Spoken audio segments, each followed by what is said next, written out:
नमस्कार दोस्तों, स्वागत है आपका एक बार फिर से हमारे चैनल केटी क्लासेस में। दोस्तों, आज मैं आपको मौर्योत्तर काल में जो आक्रमण हुए थे, हमारे विदेशी आक्रमण, उसके बारे में बताऊंगा।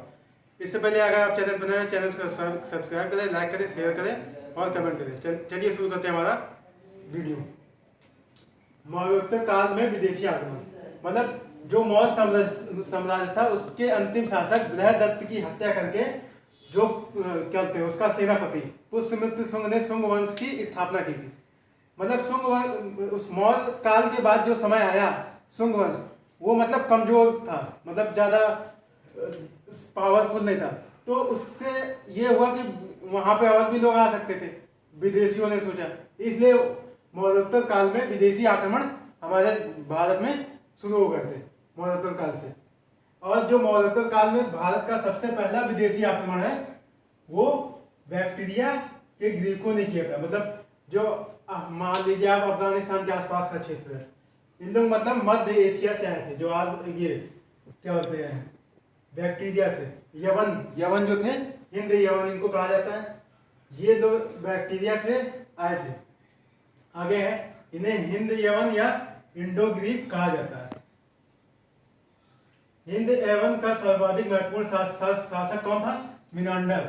मतलब इनका सबसे पावरफुल जो शासक था वो मिनांडर था।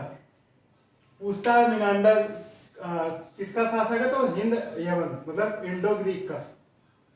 और इसने अपनी राजधानी कहाँ बनाई थी? मिनांडर ने साकल, जिसको सियालकोट कहा जाता है। आगे है, भारत पे यवनों का आक्रमण, प्रथम आक्रमण किसके शासनकाल में हुआ था? तो उस समय हमारा पुष्यमित्र शुंग का शासनकाल था, जो शुंग वंश की स्थापना जिसने की थी। मतलब बृहदत्त की हत्या करके इसने शुंग वंश की स्थापना की। मतलब जो मौर्य साम्राज्य में के पतन के बाद शुंग वंश की स्थापना हुई। शुंग वंश की स्थापना के बाद जो है हमारा विदेशी आक्रमण हुआ था। जो पहला विदेशी आक्रमण था वो हिंद यवन शासकों ने किया था। आगे है, पहला आक्रमणकारी कौन था? तो डेमेट्रियस प्रथम, ये पहला आक्रमणकारी था। आगे है, 483 ईसा पूर्व में, मतलब लगभग 483 ईसा पूर्व में पंजाब के कुछ भागों को जीत लिया। मतलब इसने आक्रमण किया और पंजाब के कुछ भागों को जीत भी लिया इसने। और इसके बाद जो यूक्रेटाइस ने भी भारत पे आक्रमण किया और कुछ हिस्सों को जीता और अपनी राजधानी क्या कहाँ बनाई? तक्षशिला। मतलब यूक्रेटाइडस ने भारत में आक्रमण करके जीता कुछ हिस्से को और राजधानी क्या बनाई? तक्षशिला, जो हमारा पाकिस्तान में पड़ता है। आगे है, जो प्रसिद्ध बौद्ध दार्शनिक नागसेन था, नागसेन के साथ मिनांडर का जो वाद विवाद, मतलब उनके बीच जो चर्चाएं हुई थी, उसका जो संग्रह कहाँ मिलता है? तो मिलिंद पन्नो एक बौद्ध ग्रंथ है। मतलब ये बौद्ध ग्रंथ है मिलिंद पन्नो। इनमें नागसेन के साथ मिनांडर का वाद विवाद मिलता है। ये पूछता है मिलिंद पन्नो किसकी पुस्तक है? तो बौद्ध धर्म की, मतलब बौद्ध ग्रंथ है।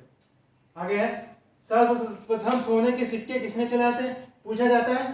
तो सर्वप्रथम सोने के सिक्के चलाने वाला जो शासनकाल था हिंद यवन इंडो ग्रीक शासक के लोगों ने सर्वप्रथम सोने के सिक्के जारी किए थे। और लेखन युक्त सिक्के, मतलब जैसे आज के समय में लिख के आता है कि 1 रुपये 2 रुपये, उस प्रकार के लेखन युक्त सिक्के जो जारी किए थे वो भी हिंद यवन के शासकों ने जारी किए थे। आगे है, इन्होंने भारत को ग्रहों के नाम, नक्षत्रों के आधार पर भविष्य बताने की कला जो आजकल खूब चलती है, संवत तथा सप्ताह के 7 दिनों का विभाजन, मतलब ये सब इन्होंने ये सिखाया था। मतलब हमारे भारत को ग्रहों के नाम कि कौन सा ग्रह है, शनि, ये सब बुध शुक्र, ये सब नक्षत्रों के आधार पर भविष्य बताने की कला, और संवत जो हमारा शक संवत है, कैलेंडर, ये सब, और सप्ताह के दिनों को पहचानने की कला, ये सब किससे हम लोगों ने सीखा था?